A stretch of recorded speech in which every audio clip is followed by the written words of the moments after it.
بالفرض اللہ نہ کرے, اور اس نے توبہ کر لی, پھر لوگوں کو پتہ چل گیا, لوگ تانے دینے پہ تو تو ویسا تھا, ان تانوں کی پرواہ بولو مت, بولے نہ تمہارا جرم کیا اور نہ ہمیں تم سے معافی مانگنے کی ضرورت, جس سے کیا وہ جانتا ہے. لوگوں کو لفٹ کرایا کرو زیادہ, کیونکہ لوگ اس چیز کو مسلط کر لیتے ہیں.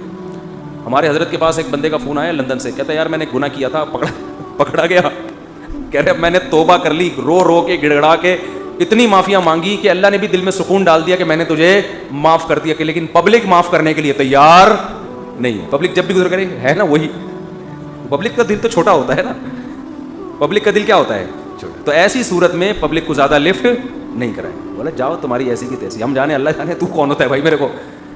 اور قرآن کے الفاظ دیکھو یار, وَمَن يَعْمَلْ سُوءًا أَوْ يَظْلِمْ نَفْسَهُ ثُمَّ يَسْتَغْفِرِ اللَّهَ يَجِدِ اللَّهَ غَفُورًا رَحِيمًا. ایسے وجد والی آیتیں ہیں. فرمایا جو بھی گناہ کرے گا, اپنی جان پہ ظلم کرے گا, ظلم ہو گیا, گناہ ہو گیا, شیطان نے بہکا دیا اس کو, غلط ہو گیا اس سے, حقوق العباد سے اس کا تعلق نہیں ہے, کیونکہ حقوق العباد میں پھر اس بندے سے بھی معافی مانگنا ضروری. کچھ جرائم ایسے ہیں جو اللہ اور بندے کے آپس کے معاملات. فرمایا پھر اس کو خیال ہوا کہ بھائی خدا تو انتقام لے گا, اور ویسے بھی غیرت کے خلاف ہے, جس نے اتنے احسانات کیے اس کو ناراض کرنا. قرآن کہہ رہا ہے ثم یستغفر اللہ, پھر وہ اللہ سے کیا کرتا ہے, معافی. کیا عجیب الفاظ ہیں. اللہ نے یہ نہیں فرمایا غفرہ اللہ, اللہ اسے معاف کر دے گا, نہ نہ نہ, یہ انداز نہیں ہے, یا اللہ اس سے انتقام نہیں لے گا. فرمایا یجید اللہ غفور الرحیم, وہ اللہ کو پائے گا, وہ دیکھے گا کہ اللہ غفور بھی ہے اور رحیم, وہ دیکھے گا اپنی آنکھوں سے. یہ ایسے ہے جیسے ہم کسی کو دعوت دیں کہ آپ ہماری دعوت پہ آؤ, آپ پوچھتے ہیں کیا کیا ملے گا. ایک طریقہ ہوتا ہے آپ بتائیں بھائی بریانی کا انتظام بھی ہے, کباب بھی ہیں, اور اللہ بھلا کرے چکن کا بھی انتظام ہے, اور کڑھائی بھی ہے, 2-4 چیزیں اور بتا دی آپ نے, تو وہ ذہن میں رکھ کر آئے گا ٹھیک ہے بھائی یہ چیزیں ہوں گی. ایک اسٹائل یہ ہوتا ہے وہ کیا بھائی کیا ملے گا, تو آپ اس کو بتائیں جب تم آؤ گے نا تو میری دعوت میں پہنچنے کے بعد تمہیں محسوس ہوگا کہ وسیم بھائی چھوٹے موٹے سیٹ نہیں ہیں. وسیم بھائی نے دعوت دی, یہ جی تم پالو گے, یہ چیز محسوس کرو گے کہ وسیم بھائی طبیعت کے تنگ, ایسا دسترخوان ہوگا, چھوڑو بریانی کباب, چھوٹی وہ غریبوں والی باتیں ہیں. کیا بریانی, مسالے والی بریانی, اور مفتی صاحب کے بیان سنتے رہتے الٹے الٹے, مسالے والی بریانی, چپلی کباب, کوئٹہ کی چائے. ارے بھائی چھوڑو یہ باتیں ہیں, یہ تو کہیں کھانچے وانچے میں پڑی ہوئی ہوگی. یجید تم پاؤ گے, مجھے محسوس کرو گے کہ یہ چھوٹا موٹا سیٹ نہیں ہے. دسترخوان دیکھ کے اندازہ ہو جائے گا بھائی کوئی بہت بڑا آدمی ہے. قرآن کیا کہتا ہے, جو گناہ کرے گا اور توبہ کرے گا یجید اللہ غفور الرحیم. اللہ یہ نہیں فرما رہے کہ اس کو معاف کروں گا, اللہ فرماتے ہیں جیسے کوئی بندہ دعوت پر آئے تو آپ کہو بھائی تم پاؤ گے کہ میں چھوٹا موٹا سیٹ نہیں ہوں. تو اللہ کا انداز یہی ہے. فرمایا تم سے کتنا بڑا جرم ہو جائے, کتنا بڑا جرم, یہاں تک کہ نبی نے فرمایا کہ اللہ فرماتے ہیں یا عبادی لو بلغت ذنوبک عنان السماء, تم نے گناہ کرتے کرتے کرتے کرتے زمین آسمان کے خلا کو بھر دیا, اتنے گناہ ہو گئے. ثم استغفرونی, پھر ایک دن تمہیں خیال آیا یار یہ غلط ہوا ہے, یہ نہیں ہونا چاہیے تھا, رب کو منانا چاہیے, بالآخر اس کا انجام برا ہے, گناہ کی سزا ملتی ہے.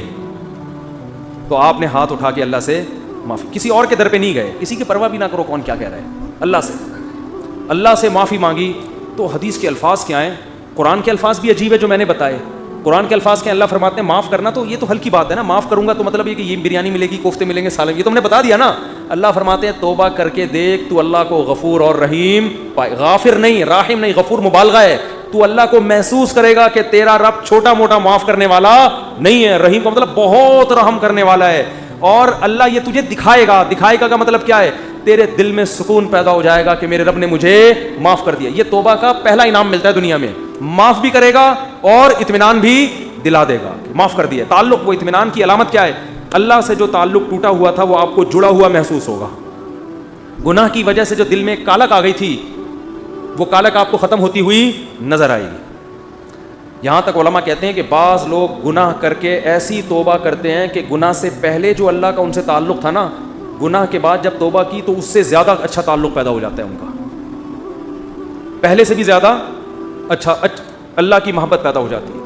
یہ تو قرآن میں, حدیث میں کیا آتا ہے کہ اگر زمین اور آسمان کے خلا کو تم نے گناہ کر کر کے پر کر دیا, ثم استغفرونی, پھر مجھ سے مغفرت طلب کرو, لغفرت معاف کروں گا. اتنا کافی تھا نا یہ جملہ؟ یار نہیں آ رہی سمجھ میں. دیکھو اللہ یہ کہہ دیتے کہ زمین اور آسمان کے خلا کو پر کر دیا, مجھے ناراض کیا ہے نا, پبلک کے پاس جانے کی ضرورت نہیں. عیسائیوں میں پادریوں کے پاس جا کے معاف کرواتے ہیں, اتنے پیسے لے لو معاف کر دو. اللہ کہتے ہیں پادری کا کیا بگاڑا ہے تم نے؟ ناراض مجھے کیا ہے, نماز چھوڑی ہے مجھے ناراض کیا, زنا کیا مجھے ناراض کیا, انٹرنیٹ پر فحش فلمیں دیکھی مجھے ناراض کیا, یہ جو ہو رہے ہیں گناہ آج کل, کچھ بھی کیا مجھے ناراض کیا نا, آؤ میرے سامنے گڑ گڑاؤ. تو اللہ کیا کہتے ہیں, زمین اور آسمان کے خلا کو پر کر دیا, پھر مجھ سے معافی مانگو گے معاف کروں گا. کافی ہے نا, بس کر دیا معاف. آگے اللہ ایک اور جملہ بناتے ہیں, لا ابالی, کسی کی پرواہ. بولو اردو میں لفظ سمجھتے ہیں بڑا لا ابالی قسم کا آدمی ہے, سنا یہ لفظ؟ ہاں بولنے میں کچھ ٹیکس لگتا ہے. لا ابالی کہتے ہیں نا, یہ عربی کے لفظ سے آیا لا ابالی. لا کا مطلب نہیں, ابالی کا مطلب پرواہ نہیں کرتا میں کسی کی. جیسے جو آدمی کسی کی پرواہ نہیں کرے بڑا لا ابالی سا آدمی ہے. تو اللہ کیا کہتے ہیں, لا ابالی, معاف کروں گا کسی کی پرواہ نہیں. کیا مطلب, یہ جملہ لگانے کی کیا ضرورت تھی؟ جملہ اس لیے لگایا جا رہا ہے کہ بہت سے نیک لوگوں کو اعتراض ہو سکتا ہے, اے اللہ اتنے سارے گناہ سیکنڈوں میں معاف. یہ بات ہماری کھوپڑی میں بولو نہیں, کچھ تو تھوڑی سی ہوتی. جیسے ایک بیٹا نافرمان ہو, 20 سال باپ کو ستاتا رہے, اب باپ کو زندگی بھر ستایا اس کو, باپ نے کہا ایسی کی تیسی ہے, دیکھتا ہوں میں جائیداد سے آگ کر دوں گا, میں یہ کر دوں گا. باپ بوڑھا ہو گیا, مرنے لگا ہے بھائی, اب جائیداد کی تقسیم کا وقت آ رہا ہے, اور اب یہ گیا, اس کو پتا ہے کہ اب تو سارا معاملہ خراب, زندگی بھر ستاتا رہا. آخر میں آ کے ابا سے کہتے ہیں, ابا I am very very sorry. ابا کہتے ہیں چل جا معاف کیا. دوسرے بیٹوں کو آئے گا نا غصہ, ہے بھائی ابا یہ کیا, یہ تو آپ کے رحم دل ہونے سے ناجائز فائدہ اٹھا رہا ہے بھائی, ابھی آپ کے جانے کا وقت ہے, اور یہ آ کے سوری کر کے چلا گیا. تو ابا اگر ابا ہوں گے تو آپ دوسرے بچوں کو کیا بولیں گے, باپ تم ہو یا میں ہوں؟ کیا خیال ہے, باپ تم ہو یا ٹھیک ہے تمہارا مشورہ ہے میں نے سوچ لیا. باپ بہرحال کون ہے, میں, میری مرضی, میری جائیداد ہے, میری میراث ہے, میں کسی کو بھی نہ دوں, میں صدقہ کر دوں, جاؤ. لیکن انسان کا اتنا ظرف ہوتا نہیں ہے.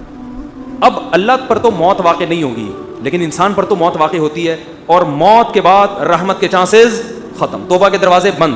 ساری زندگی گناہ کرتا کرتا اب موت سے پہلے اللہ سے کیا کہہ دیتا ہے, آئی ایم سوری, معاف کر دے. تو اللہ کہتے ہیں کہ میں معاف کر کے, آگے پہلے ہی بتا دیا کہ کسی کو اعتراض کرنے کا حق, اللہ کو پتہ ہے بہت سارے لوگ آئیں گے, یا اللہ یہ کیا, یہ کیا اتنے سارے گناہ ہو رہے ہیں اور اس نے معافی اور 1 سیکنڈ میں معاف, یہ تو تیری حکمت کے خلاف ہے, یہ تو مصلحت کے خلاف ہے, یہ تو یوں ہے, یہ تو ناانصافی ہے. اللہ کہتے ہیں بولنے دو, مجھے پرواہ بولو نا نہیں ہے, تم نے تھوڑی جہنم بنائی ہے, میں نے بنائی ہے. نافرمانی اس نے میری کی, معاف کرنے کی طاقت مجھے ہے, تو میں جس کو چاہوں معاف کروں. تمہیں کیا تکلیف ہو رہی ہے, تم اپنی بات کرو مجھ سے, کہ تمہیں کسی جرم کے بغیر میں سزا تھوڑی دے رہا ہوں. یہ جو الفاظ ہیں نا لا ابالی, یہ بڑے زبردست الفاظ ہیں. مجھے اس پر اکثر ایک چٹکلا یاد آتا ہے, وہ میں ہر بیان میں جب بھی اس حدیث کی تفسیر کرتا ہوں وہ سناتا ہوں کہ اس کی مثال کیسے ہے. اس کی مثال ایسے ہے, یہ جن لوگ پہلے سے بیان سن رہے ہیں انہیں یہ واقعہ سنا ہے, نئے لوگ بھی آ جاتے ہیں نا. پرانے والے اصل میں اعتراض کرتے ہیں, یار وہ گھسے پٹے کس سے بار بار سنا کے نا تھک گئے ہم. تو بھائی آپ کے لیے گھسے پٹے, نئے لوگوں کے لیے کوئی مارکیٹ میں نیا آئے گا تو بتائیں گے ہم, اب آ ہی نہیں رہا. تو وہ ایک اونٹ, ایک بیل اور ایک دمبا, یہ بس واقعہ سنا کے بیان ختم کرتا ہوں, کچھ چند سوالات کے جواب دینے. اونٹ, بیل اور دمبا یہ کہیں جنگل میں سفر کے لیے نکلے, کھانا ختم, ایک گٹھری نظر آئی گھاس کی. اب تینوں میں پھڈا ہو گیا, اونٹ کہہ رہا ہے میں کھاؤں گا, بیل کہہ رہا ہے میں کھاؤں گا, دمبا کہہ رہا ہے میں کھاؤں گا. اونٹ نے کہا دیکھو میں تمہارا بزرگ ہوں, ہم تینوں ایک معیار بنا لیتے ہیں, جو اس معیار پہ پورا اترے گا وہ کھانا وہ کھائے گا. یہ پیشکش کس نے کی, اونٹ نے. اس نے کہا میں قبیلے کا بڑا ہوں, دیکھو تو اب میں جو سجیشن دوں گا اس پر عمل کرو. تو ہم تینوں میں سے جو اپنا سب سے پرانا ہونا ثابت کر دے گا کہ جو دنیا میں سب سے پہلے آیا ہے, وہ اس گٹھری کا مستحق ہے. اونٹ کا خیال تھا میں ہی ہوں, بزرگ ہیں, لوگوں نے کہا چلو جی بزرگوں کا احترام اسلام میں ٹھیک ہے واجب ہے. دمبے نے کہا ٹھیک ہے بھائی میں اپنا ثابت کرتا ہوں, میں بہت پرانا ہوں. انہوں نے کہا کتنا پرانا؟ انہوں نے کہا دیکھو ابراہیم علیہ السلام نے بچہ ذبح کیا, نہیں ہوا تو دمبا آ گیا. یہ روایت صحیح نہیں ہے لیکن چلو فرض کر لیتے ہیں, دمبا آ گیا. اس کا مطلب میں 4000 سال سے ہوں, ابراہیم علیہ السلام کے دور میں بھی میں تھا. اونٹ چکرا گیا, اس نے بولا یہ تو پہلی گیند پہ ہی آؤٹ ہو رہا ہوں میں. تو بیل نے بولا کہ آدم علیہ السلام جب زمین پہ آئے تھے, زمینداری کے لیے ٹریکٹر ایجاد نہیں ہوئے تھے, تو کچھ تو اگایا ہوگا نا, تو کھیتی باڑی کس سے کی تھی انہوں نے, بیل سے. اس کا مطلب میں کب سے ہوں. دمبا تو آؤٹ ہو گیا نا. اونٹ پریشان کہ کم وقت اس سے پہلے تو تاریخ لکھی نہیں گئی ہے, اس سے پہلے تو تاریخ لکھی, اور سجیشن بھی میری تھی. اونٹ ٹینشن میں آیا, اس نے کیا کیا, وہ گھاس کی گٹھری اٹھا کے اپنے کوہان پہ رکھی. تو دمبے نے بولا بھائی میں تو بہت پرانا ہوں. اس نے بولا مانتا ہوں, میں نے کب کہا, آپ بہت پرانے ہیں, میں آپ کے بعد آیا ہوں. بیل نے کہا میں تو اس سے بھی پرانا ہوں. اس نے کہا میں نے بولا کہ آپ پرانے نہیں ہیں, تو بھائی یہ پھر ہمیں دو. اس نے کہا دم ہے تو لے لو. اس نے کہا ہمت ہے تو اٹھا لو. اونٹ کے کوہان سے کون اٹھائے گا, چلو دفعہ یہاں سے, تمہاری ایسی کی تیسی. سجیشن بھی خود ہی دی. بولا جس میں دم ہے لے لے بھائی, چلو اس کو کہتے ہیں لا ابالی. نہیں آئی بات سمجھ میں. اللہ ایسا نہیں کرتا کہ وہ اپنی تجویز کے خلاف چلے. یہ تو میں نے صرف ایک واقعہ سمجھانے کے لیے کہ بھائی اللہ کے سامنے کون لڑ سکتا ہے, اللہ کے سامنے کون دلائل دے سکتا ہے کہ اللہ وہ اتنے سارے گناہ کیے تو 2 منٹ میں معاف کر رہا ہے. اللہ کہتے ہیں جو جس نے دلائل کے انبار لگانے ہیں نا, پہلے لگا کے رکھے, کتابوں میں لکھے, پورے رسالے لکھ دے. میری نظر میں اس کی کوئی ویلیو نہیں ہے, کیونکہ خدا میں ہوں, تم نہیں ہو. نافرمانی میری کی ہے, تمہاری تھوڑی. تمہیں کیوں تکلیف ہو رہی ہے؟ یغفر لمن یشاء ویعذب من یشاء, جس کو چاہوں گا معاف کروں گا, جس کو چاہوں گا عذاب دوں گا. یہ اللہ نے اپنے ہاتھ میں رکھا ہے تاکہ جب کوئی گناہ کرے تو گڑگڑائے کس کے سامنے, اللہ کے سامنے. ہمیں پتا ہے کہ اللہ کے سوا معاف کرنے والا کوئی بھی نہیں ہے. معافی کا اختیار اللہ کے ہاتھ میں, سزا کا اختیار اللہ کے ہاتھ میں. تو میں اس لیے کرا رہا ہوں کہ مخلوق کو زیادہ لفٹ کرانے کی ضرورت نہیں ہے. لوگ مجھے کہتے ہیں ہم سے گناہ ہو گیا, فلاں نے کہا یوں ہے یوں ہے. میں کہتا ہوں بھائی تو بولے تو کون ہوتا ہے, تو میرا باپ ہے, تو میرا ماموں ہے, تو کیوں پوچھ رہا ہے, میں جانوں اللہ جانے, تیرا کیا مسئلہ ہے بھائی.